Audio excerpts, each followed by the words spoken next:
Operasi tangkap tangan yang dilakukan KPK di Kalimantan Selatan menyeret Gubernur Kalsel Sahbirin Nur jadi tersangka. Namun berbeda dengan 6 tersangka lain yang langsung ditahan setelah OTT di Kalsel, Sahbirin Nur kini masih bebas. Partai Golkar pun mendorong Sahbirin yang juga kadernya untuk mengikuti proses hukum. Bagaimana kasusnya dan bagaimana profil daerah Kalsel? Penetapan Sahbirin Nur sebagai tersangka disampaikan Wakil Ketua KPK Nurul Gufron dalam konferensi pers di Gedung Merah Putih KPK Jakarta Selasa 8 Oktober 2024. Dan karenanya kemudian disepakati atas peristiwa tersebut telah ditemukan bukti permulaan yang cukup terkait dugaan tindak pidana korupsi berupa penerimaan hadiah atau janji oleh penyelenggara negara atau yang mewakilinya di Provinsi Kalimantan Selatan tahun 2024-2025 dan sepakat bahwa perkara ini untuk dinaikkan ke tahap penyidikan terhadap pertama, saudara SHB, 2 saudara SUL, 3 saudara YUL, 4 saudara AMD, 5 saudara FEB.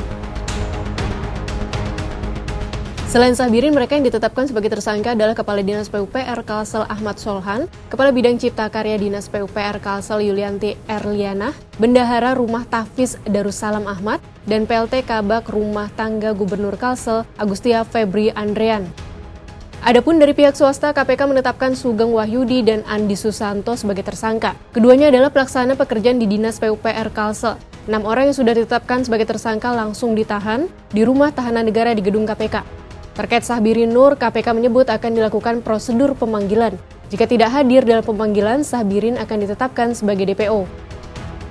Operasi tangkap tangan di Kalsel bermula dari informasi yang diperoleh tim penyelidik KPK bahwa pada tahun anggaran 2024 terdapat proses pengadaan barang jasa untuk beberapa paket pekerjaan di Dinas PUPR yang berasal dari APBD Pemprov Kalsel tahun anggaran 2024. Dalam OTT ini KPK menyita uang tunai sekitar 12 miliar rupiah dan $500 Amerika Serikat.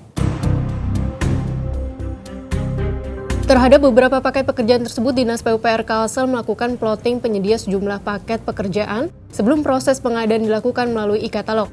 Paket pekerjaannya yaitu pembangunan lapangan sepak bola di kawasan olahraga terintegrasi Kalsel senilai 23 miliar rupiah, pembangunan samsat terpadu senilai 22 miliar rupiah, dan pembangunan kolam renang di kawasan olahraga terintegrasi Kalsel senilai 9 miliar rupiah. Rekayasa pengadaan yang dilakukan agar Wahyudi dan Andi terpilih sebagai penyedia paket pekerjaan berupa pembocoran harga perkiraan sendiri dan kualifikasi perusahaan yang disyaratkan pada lelang serta rekayasa proses pemilihan e-katalog agar hanya perusahaan Wahyudi dan Andi yang dapat melakukan penawaran. Selain itu, konsultan perencana terafiliasi dengan Wahyudi dan pelaksanaan pekerjaan sudah dikerjakan terlebih dahulu sebelum berkontrak. Terpilihnya Wahyudi dan Andi sebagai penyedia pekerjaan di Dinas PUPR Kalsel tidak gratis. Mereka harus menyetorkan fee sebesar 2,5% dari nilai proyek untuk pejabat pembuat komitmen dan 5% untuk Sahbirin Nur. Sejak Senin 7 Oktober, Sahbirin tidak tampak dalam kegiatan yang semestinya dihadirinya, seperti rapat paripurna pengucapan sumpah atau janji pimpinan DPRD Provinsi Kalsel masa jabatan 2024-2029 di gedung DPRD Kalsel, Banjarmasin. Dari sisi integritas, survei penilaian integritas atau SPI menunjukkan bahwa risiko korupsi di lingkungan Pemprov Kalsel tergolong rentan. Berdasarkan hasil SPI 2022, Pemprov Kalsel mendapat nilai 73,76 atau masuk kategori waspada. Sedangkan pada SPI 2023, Pemprov Kalsel mendapat nilai 72,54 yang masuk dalam kategori rentan. KPK menyayangkan masih ada kasus dugaan korupsi dalam pengadaan barang jasa padahal prosesnya sudah bertransformasi menggunakan e-katalog.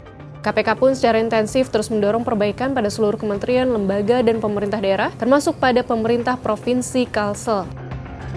Kita nanti kemana kasus ini akan bergulir dan akankah Gubernur Kalsel Sahbirin Nur juga ditahan di Rumah Tahanan Negara KPK?